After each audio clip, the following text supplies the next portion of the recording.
Hello guys, এ দেখো আমাদের বাড়ি যাওয়ার রাস্তা কি অবস্থা।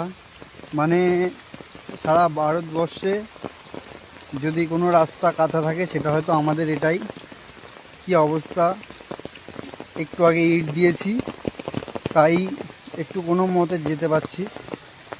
সরকার যদি এই রাস্তাটা করে দেয় আমরা খুবই উপকৃত হব।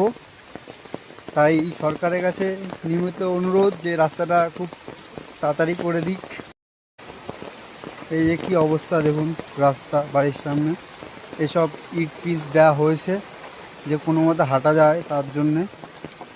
এই পুরো বাজে অবস্থা রাস্তার। এদিকে একটু উঁচু করে দেওয়া হয়েছে, আমাদের বাড়িতে একটা গাড়ি আছে তাই। এদিকে তো সব পুকুর, এদিকে দেখুন আরও খারাপ অবস্থা, পুরো একদম ম্যাজে কাদা। কি অবস্থা কি বলবো, এই বৃষ্টির মধ্যে কি কষ্টই চলছে আমরাই জানি।